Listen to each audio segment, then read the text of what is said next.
Pues bueno, muchísimas gracias, Patricia. La verdad es que es muy agradable pasar un rato con vosotros, con una audiencia tan estupenda, tan distinguida por otro lado, que me carga una responsabilidad enorme sobre mis hombros, no solo decir algo interesante, sino además ver por dónde van a ir los tiros de vuestra actividad. Me parece que has puesto demasiada responsabilidad sobre mí. Y bueno, voy a intentar capear el temporal como pueda y como luego hay un debate seguro que los participantes le van a dar mucho más brío a esto de lo que le pueda dar yo.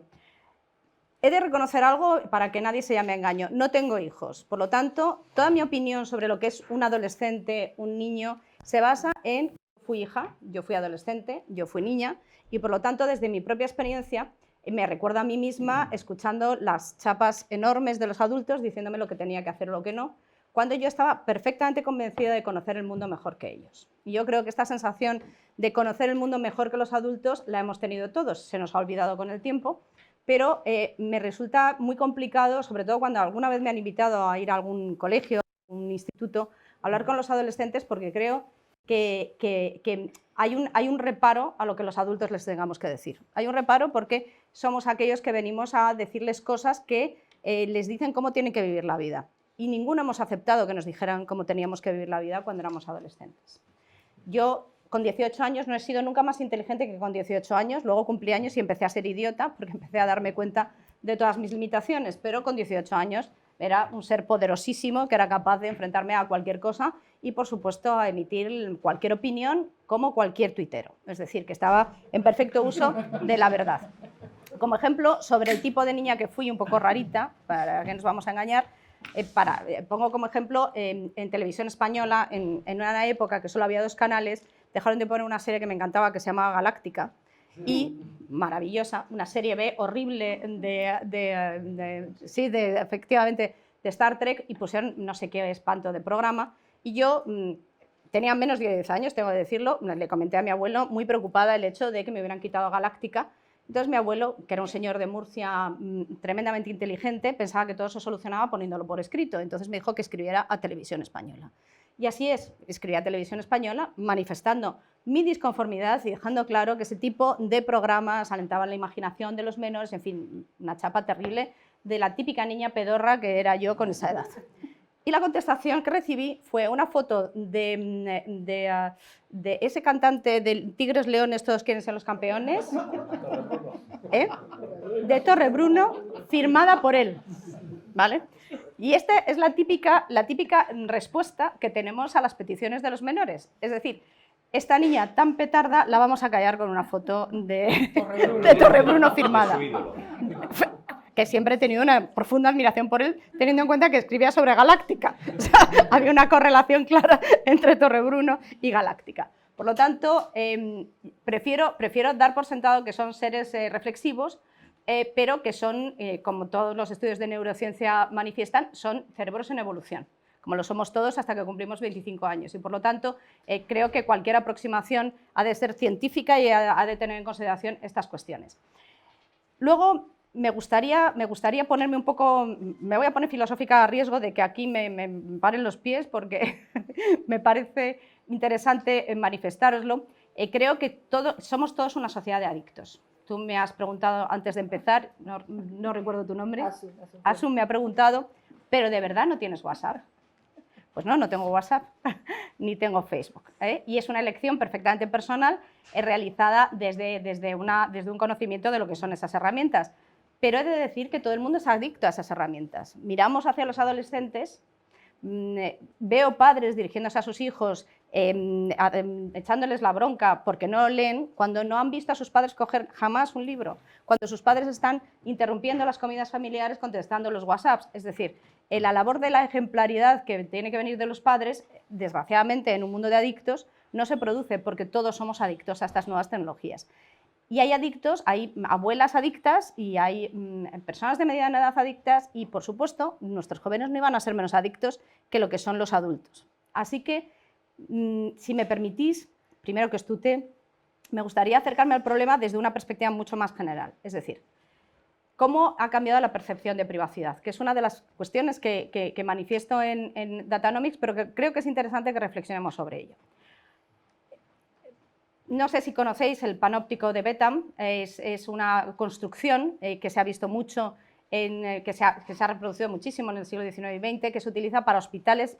Fundamentalmente era una construcción penitenciaria que permite que un solo vigilante que está en el centro sea capaz de ver en una estructura en forma de asterisco todo lo que pasa y todo lo que hacen todos los internos.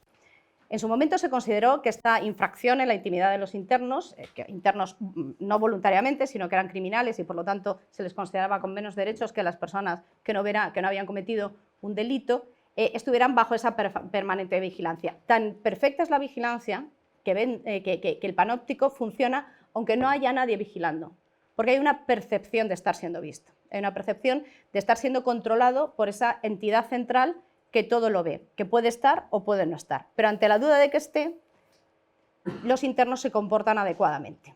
Es la sensación de ser observados. Esa sensación de ser observados se consideró una verdadera modernidad, como dice muy bien Foucault en Vigilar y castigar, que me parece un libro esencial para comprender lo que es el condicionamiento social, en donde pasamos de unas ejecuciones, bueno, si habéis visto cualquier película, bueno, con que hayáis visto Juego de Tronos, en donde no hay nadie que sobreviva a una muerte que no sea tremendamente horrible, pues antes las ejecuciones consistían en actos públicos de enorme violencia, en donde no se limitaban a matar a la persona, sino la descuartizaban, sacaban sus órganos, etcétera, etcétera. Es decir, era un verdadero aquelarre y un horror.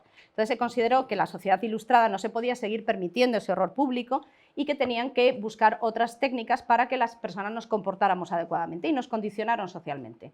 Nos trasladaron la sensación de que el Estado nos vigilaba, nos veían nuestros vecinos y esperaban de nosotros un comportamiento, nos veían nuestros hijos que esperaban de nosotros un comportamiento. Es decir, hay todo un condicionamiento social del que somos deudores, el que está en nosotros mismos, que no somos conscientes de que tenemos y que gracias a eso la sociedad funciona.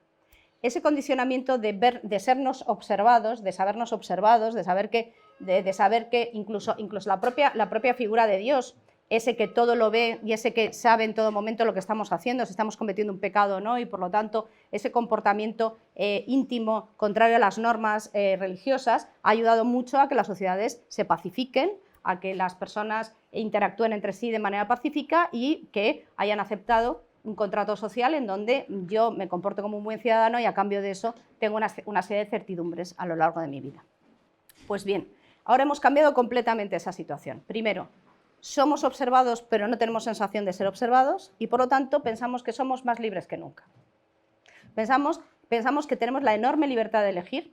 Yo tengo aquí un cuestionamiento sobre lo que es el libre albedrío. Creo que la libertad no existe. Bueno, tú vas a hablar mucho más de ese tema que yo, pero como dicen la gente que se dedica a esto, que diseña las aplicaciones, que diseña los servicios web, en realidad tú eres libre dentro de un menú. Nunca eres libre fuera del menú. Tú eres libre de coger el WhatsApp o no cogerlo, pero una vez que has decidido tener el WhatsApp, te comportarás dentro del menú que la aplicación te provee. Te dejará agregar a gente o no. Mientras te deja agregar a gente, agregas a 2.000 millones de personas para compartir memes con ellas. Ahora que la aplicación no te deja porque estamos en etapa electoral, pues entonces tu menú se ha reducido y tu libertad de agregar gente se ha disminuido. Por lo tanto, nuestras libertades dependen del menú que se nos da. Siempre se cree, y hay muchos debates alrededor de la libertad, que alguien es libre de poder vender un órgano, que alguien es libre de monetizar una serie de cosas, una serie de cosas que para mí están vinculadas a su dignidad, porque puede hacerlo libremente, es decir, porque no hay ninguna norma que se lo restrinja. Sin embargo, muchas veces nuestra libertad viene condicionada por quiénes somos, qué estudios tenemos, cuál es nuestra situación económica, qué capacidad de tomar decisiones tenemos. Nuestros menús están reducidos. Entonces, yendo al mundo de las aplicaciones, al mundo de los datos, todo esto lo saben quién diseña las aplicaciones. Por lo tanto, tenemos en las aplicaciones dos grandes elementos, en las aplicaciones fundamentalmente porque nuestros adolescentes y nosotros vivimos en movilidad. Prácticamente el uso de la web se limita a usos profesionales o a consultar el banco, que cada vez menos, porque cada vez se van a implantar más las aplicaciones bancarias. Es decir, todas las empresas esperan que nosotros estemos en movilidad. ¿Por qué Zara está tan preocupada con que yo me instale la aplicación de Zara en mi teléfono móvil? Pues porque una vez que me la instale le daré un montón, me dará un identificador único y sabrá que soy siempre yo cuando me conecto desde el teléfono, y aparte, pues si no gestiono bien los permisos, pues sabrá perfectamente a qué hora me levanto, a qué hora me acuesto, dónde me encuentro físicamente, si me puede hacer ofertas, etcétera, etcétera. Por lo tanto, todos vamos a querer que nuestros clientes estén en movilidad y todos vamos a querer que estén en las aplicaciones.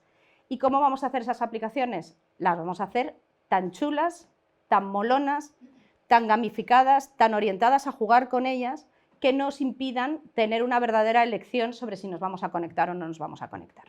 Son aplicaciones que traen las notificaciones por defecto, que se utilizan colores específicos. Hay gente en Silicon Valley que solo se dedica a decidir de qué color son las aplicaciones, de qué color son los iconos.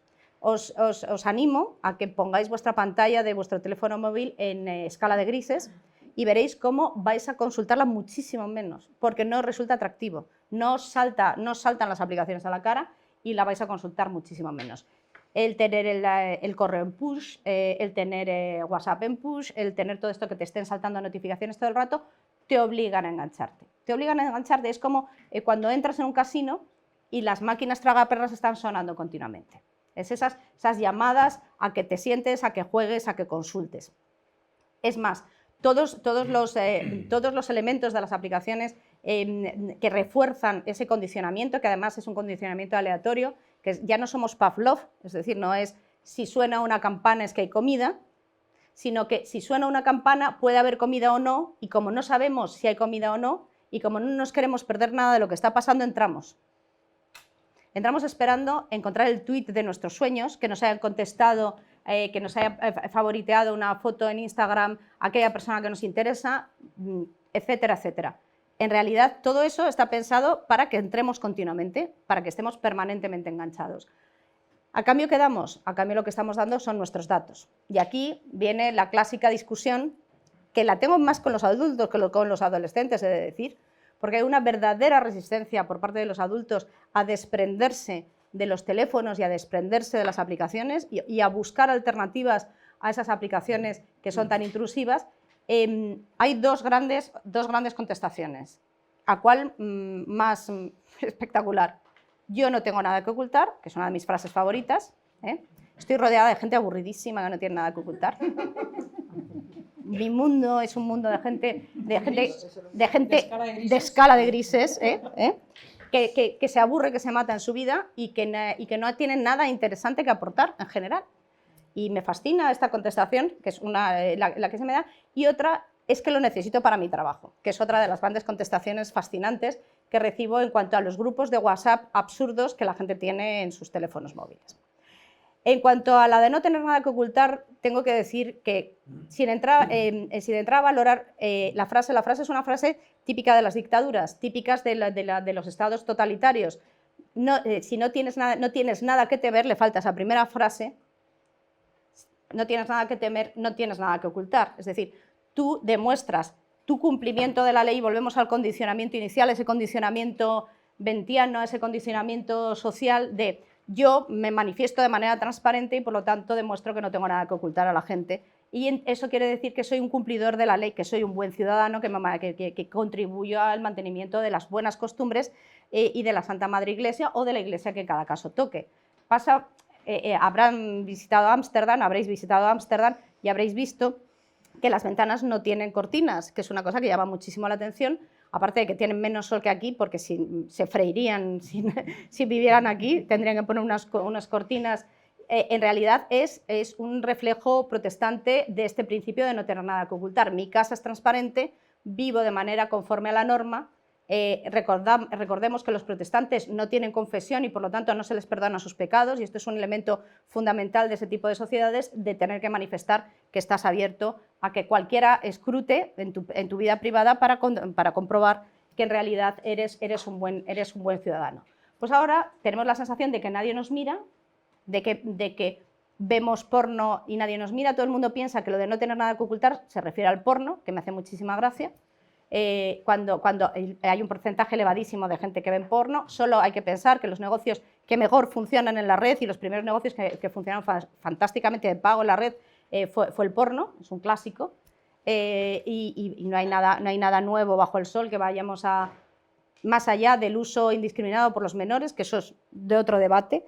En realidad pensamos que cuando estamos buscando una medicación para la ansiedad nadie nos ve, que cuando estamos buscando, preguntando a Yahoo respuestas sobre algunas enfermedades nadie nos lee, pero en realidad son esas cosas que creemos que cuando estamos criticando al grupo A en el grupo B en WhatsApp, nadie nos va a leer ese WhatsApp en donde estamos poniendo a escurrir a la otra mitad de la humanidad. Es decir, hay pequeñas microcosas, pequeñas mentiras que todos guardamos para nosotros y que hacemos y que forman parte de las relaciones que tenemos con los demás. No sé si cuando la gente piensa que no tiene nada que ocultar está pensando en el bondage, que probablemente sea así, pero sinceramente yo creo que cuando estamos pensando en nada que ocultar, estamos pensando en que no le queremos contar al jefe que estamos embarazadas, o no queremos contarle a un amigo que tenemos una depresión, o no queremos contarle a alguien que no somos capaces de enfrentarnos al mundo tal cual se nos plantea. Y eso es esencialmente lo que les estamos contando a las grandes titanes de los datos. Les estamos contando absolutamente todo. Y además, estamos los padres los primeros, los tutores los primeros, haciendo pública la vida de los menores desde su estado fetal. ¿Cuántas ecografías mandadas por WhatsApp habré visto a lo largo de los últimos años? Más allá de que no veo ningún interés en una ecografía porque no la entiendo y alguien me tiene que indicar esto es el corazón y esto es la cabeza, puedo entender la emoción de quien se hace la ecografía, pero ya como cuestión de debate de café me parece bastante poco interesante.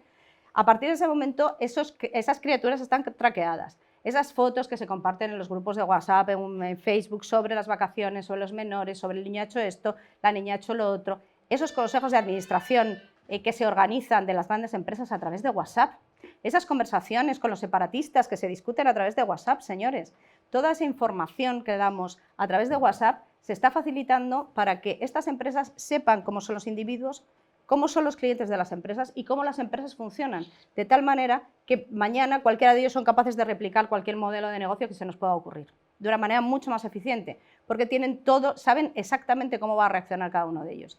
Por ejemplo, Libra, la criptomoneda que al final no será cripto de Facebook, que va a permitir que el sistema financiero colapse con un poco de suerte, porque ya no van a ser porque el dinero no es ni más ni menos que una unidad de cambio, y si tú aceptas como unidad de cambio el Libra, pues a partir de ese momento los pagos que se produzcan entre 2.900 millones de personas que hay en Facebook cambiarán por completo el panorama de los pagos hechos a través de los bancos. Y todos estos datos que damos, un 30% somos conscientes de ellos y un 70% no. Nuestros teléfonos en reposo están mandando información. En este momento todos los que tengan aquí Android, que no voy a preguntar cuántos porque prefiero no llevarme el disgusto, todos sus sistemas operativos estarán transmitiendo datos a Google sobre todo, sobre cuál es el teléfono que está al lado, cuál es la wifi que está más cercana, si hay un teléfono cercano que tiene actividad. Ya sabrá que estamos todos reunidos aquí. Puede pensar Google si somos una logia masónica o estamos hablando de menores. La cuestión es que toda esa información está ahí y toda esa información la hemos dado sin darnos cuenta. Y entonces tenemos unos jóvenes, los Z famosos, que son todos aquellos nacidos a partir del año 95, que tienen un acceso ilimitado a la tecnología, que además toda su vida ha sido mapeada por sus padres, que además son un elemento absolutamente central en la continuidad de estas grandes compañías. No pueden tener más interés que en saber perfectamente cómo son nuestros hijos, nuestros adolescentes, y tenerles perfectamente documentados. Porque qué mejor sistema de control social que conocer perfectamente a cada uno de los ciudadanos del mundo. No se me ocurre de ninguna manera mejor. Y además conocerles desde pequeños. Conocer y saber si una persona va a desarrollar unas enfermedades en el futuro, porque tiene una dieta mala, porque ya es obeso desde pequeño, porque no se mueve, porque no hace ejercicio, porque le vemos como gordo, como un turullo en las fotos que comparten en los grupos. Y además también ya se han hecho estudios, lo que pasa es que nadie se ha atrevido a llevarlo adelante, que es calcular con el uso que hacen los menores de 8 años de una tableta o de un teléfono móvil, desde cómo orientan el teléfono, desde cómo lo cogen, que eso te dice mucho casi de su capacidad prensil, que es lo último, de cómo interactúan, qué buscan, etcétera, etcétera, ya se hacen rating de éxito social. De tal manera que te puedes hacer un rating diciendo este niño no nos compensa gastarnos dinero público en su educación y este sí. Y este va a entrar en esta universidad y este no. Es decir, si yo quisiera hacer una selección de gente que entrase en una universidad, no les haría una encuesta, no les pediría unas capacitaciones, sino simple y llanamente me pediría los datos a estas empresas y me haría un perfecto mapa del tipo de persona que es. Si es irascible, si es no, si aguanta o no la presión, si va a ser capaz de enfrentarse a la frustración, si es más o menos inteligente, si va a ser mejor en ingeniería o va a ser mejor en literatura. Todo eso es perfectamente posible hacerlo con los datos que estamos dando mediante elementos como son el juego. Creo que somos seres que jugamos más en la adolescencia, pero seguimos jugando después. Y hay unas nuevas tecnologías que a mí ya me parecen que ya son el acabose, que espero que no lleguemos, pero llegaremos, que son todas las tecnologías implantables en el cerebro para que sin necesidad de tener que llevar gafas seamos capaces de vivir en realidades aumentadas. Es decir, que se cree un universo de visión a nuestro alrededor sin las gafas de visión de 3D. Creo que le queda mucho para esa tecnología, creo que el cerebro es lo que nos salvará de todos, pero en definitiva, ¿cómo van a entrar esas tecnologías en nuestras vidas? No van a entrar a través del Estado que nos diga queremos saber lo que piensan nuestros ciudadanos para saber a quién van a votar, para controlarles, no, van a entrar a través de los juegos. ¿Quieres reproducir un entorno de juego a tu alrededor para jugar? Y lo haces sin cuestionarte nada. Estamos permitiendo que las empresas sepan lo que pensamos sin cuestionarnos nada porque jugamos con ellas y porque nos hacen adictos. La adicción es un elemento nuclear en las tecnologías y es un elemento que nos vamos a llevar a la vida privada. Creo que, y esto es una teoría personal, el aumento de las casas de juegos en donde estamos quejándonos porque nuestros adolescentes se están enganchando al juego, a las apuestas deportivas, tiene mucho que ver con esos disparadores de juego que les hemos inculcado a través del uso de la tecnología. Les hemos hecho naturalmente adictos y con una tendencia a engancharse a otros juegos, y yo creo que ahí tenemos un problema que se soluciona siempre del lado que no se debe. No debemos de buscar al adicto, debemos de buscar qué es lo que les hace adicto. Igual que prohibimos la publicidad del tabaco, resulta que aquí no nos estamos planteando que hay toda una industria pensada para hacernos adictos a todos, sino que pensamos que tenemos que seguir dándole charlas a los jóvenes, oye, no te metas TikTok. Bueno, pero es que yo me socializo con TikTok, no tengo amigos si no estoy en WhatsApp, no tengo amigos si no estoy en Facebook, ¿y qué pretendes? ¿Que salga a la calle con una pelota cuando todos mis amigos están en su casa con la pantalla enganchados? Verdaderamente solo el niño sano es el que sale con la pelota y los no sanos son los que están dentro de casa. ¿De verdad vamos a hacer esa distinción cuando nosotros les hemos entregado unos cacharros sin saber lo que les entregábamos y les hemos hecho adictos a esos cacharros? Tal vez la manera de solucionar este problema es solucionar el problema de las grandes entidades que viven del dato. Y por último, porque creo que es mucho más interesante todo lo que vais a decir vosotros que lo que vaya a decir yo, hay un elemento de precarización que estamos introduciendo en la vida de los menores de 20 años, que es como la pescadilla que se muerde la cola. Tenemos jóvenes precarizados que ya casi van a asumir no vivir en esa precariedad, con sueldos bajos, que esos sueldos bajos en muchos casos vienen de entidades molonas. Es que hay todo el mundo de la molonidad que se nos escapa y que deberíamos de empezar a trabajar si queremos trabajar con gente joven y en general. Es decir, no puedes competir con el Castán Tobeñas, no puedes competir cogiendo el Castán en una mano mientras el de enfrente lo que tiene es unas gafas de 3D para jugar en Fortnite. O sea, está claro que hemos perdido la batalla si vamos a seguir soltando esos tostones.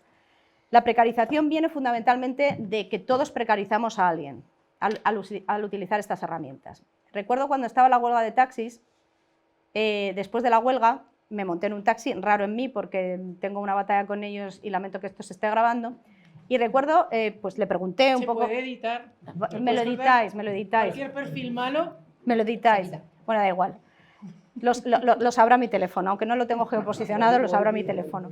La cuestión es que me monté y le pregunté qué opinaba. Por supuesto, fatal, estas empresas, estas plataformas tecnológicas, en fin, me soltó el ideario clásico y habitual de este tipo de situaciones Y bueno, pues yo, una vez que me lo hubo contado, le dije, bueno, usted ya se irá de vacaciones, ¿no? Que ya va siendo fecha y tal. Y dice, sí, sí, nos hemos alquilado un piso monísimo en Airbnb y tal y cual, y no sé qué, no sé cuántos. Dije, fantástico. Este señor quiere que yo coja taxis, ¿eh? Y además aproveché, porque mi marido trabaja en El País, y aproveché para preguntarle, ¿y usted qué periódico lee? Si no es mucha indiscreción, no sé cuál me dijo. Y digo, ¿lo lee en el teléfono? Claro, por supuesto. Por supuesto. Entonces, este taxista que espera que su modelo de negocio de hace 50 años perviva sin ninguna modificación, espera, sin embargo, se aprovecha de la precarización de otros modelos de negocio, que se llevan por delante a otra gente que trabaja en esos modelos de negocio. Es decir, los medios de comunicación han sufrido el impacto brutal que ha tenido la gratuidad de las noticias en Internet, siguen buscando un modelo de negocio que no saben muy bien cuál va a ser. En los hoteles, como eran hoteles, nos parecía que no nos dolía tanto que les fastidiasen los de Airbnb, hasta que Airbnb empezó a ser un problema de gentrificación, de ruidos, de subida de alquileres dentro de las ciudades. Es decir, que nosotros precarizamos a otros y esos otros nos precarizan a nosotros. Y en realidad toda esa precarización tiene en común una sola cosa, la industria del dato. Gracias a los datos me dan acceso a unos sitios mejores o peores, gracias a los datos que regalo o que intercambio, estoy leyendo gratuitamente un periódico porque me ponen publicidad, pero yo voy y me pongo un bloqueador de publicidad y encima lo leo gratis sin ni tan siquiera aguantar la publicidad. Es decir, estamos precarizándonos mutuamente. Esto es muy de Bauman, es decir, la famosa sociedad líquida, que muchos nos la venden porque no se han leído a Bauman fundamentalmente, como esta cosa de tienes que fluir. No, Bauman no dice tiene que fluir, Bauman dice vaya tela entre ni la sociedad sólida ni esta sociedad líquida, en donde solo unos cuantos toman las decisiones que nos afectan a todos, que seguimos viviendo en nuestra solidez, porque nosotros no podemos cogernos un avión y decir, pues me voy a Londres a vivir en el centro de Londres divinamente y a tomar decisiones fluidas. No, nosotros estamos dentro de las solideces de nuestras vidas de clase media, sufriendo esta fluidez económica que se produce alrededor de nosotros. Y esa es la precarización que les hemos vendido a nuestros adolescentes, porque nos hemos precarizado. Esa es la precarización en la que van a vivir. Y ellos se remuneran de esa precarización gracias a estos servicios gratuitos. Si no me puedo permitir un buen sueldo, al menos puedo coger un Cabify. O si no me puedo permitir un buen sueldo, al menos puedo ver todas las películas que quiera por 7,99. Ya que no me voy a poder permitir tener una buena casa, al menos voy a hacer que unos señores montados en motocicleta, cayéndoles una lluvia infernal encima, por una cantidad innoble de dinero, me traigan la cena a casa. Es decir, que nos compensamos precarizando a otros porque nosotros somos precarios. Esto es una ruptura radical del contrato social. Nos hemos cargado el contrato social. Y cuando nos cargamos el contrato social, cada individuo busca su autorrealización. Y es lo que les hemos transmitido a nuestras nuevas generaciones. Pero culpándoles de ser adictos, culpándoles de un uso excesivo de la tecnología, culpándoles de que no uses Globo o no uses esta otra plataforma. En realidad, las decisiones se tienen que tomar en otros sitios. No vale de nada ir dando charlas a la gente para que se desenganche. Estará bien, conseguiremos algunos que se desenganchen, pero en realidad su socialización es tan profundamente tecnológica que es una batalla perdida. Las decisiones se tienen que tomar en otro sitio. Tiene que haber una verdadera agenda en donde los estados y en donde las comunidades autónomas o en donde quien tenga la capacidad de tomar una decisión pueda tomar decisiones, como está pasando ahora en Estados Unidos con la campaña demócrata, en donde tenemos a Elizabeth Warren, que es una de las grandes que probablemente ahora que ha entrado Bloomberg no pase la candidatura demócrata, pero Warren está planteando lo que se lleva planteando desde hace 2 años, desde que ganó Trump las elecciones, ya casi 3, que es hay que trocear a las grandes, hay que aplicar las normas de competencia a las empresas que recogen los datos. Hay que aplicarles limitaciones en cuanto a esta molonidad y en cuanto a este enganche. Hay que empezar a aplicar soluciones en donde están los problemas. El usuario no es el problema, nosotros no somos el problema y tenemos de verdad que repensar el tipo de sociedad que queremos. La gente necesita una cierta solidez. No voy a decir que todos queramos vivir en un mundo en donde las mujeres teníamos que ir con medias negras a misa y en donde había una serie de reglas inamovibles que nos impedían movernos libremente. soy la principal afectada e interesada que eso no sea así. Tenemos que mantener nuestro sistema de libertades al tiempo que somos capaces de dar una cierta sostenibilidad a la vida de la gente, una cierta expectativa de qué es lo que va a pasar, porque el ser humano somos gente que necesitamos saber qué va a ser de nosotros. Estamos programados para la seguridad, estamos programados para defendernos de la incertidumbre. ¿Y cómo nos defendemos de la incertidumbre? Pues nuestra amígdala toma el control del cerebro y nos convertimos en seres irracionales que votamos cualquier cosa. Así que está en el bien de todos y en el bien de todos nosotros el intentar que todos aquellos que nos van a seguir y que van a ser los que van a votar y que van a ser los que van a montar esta sociedad tengan la capacidad de poder elegir, por lo menos dentro de un menú que no venga precondicionado por las grandes tecnológicas. Y no tengo mucho más que añadir. Muchas gracias.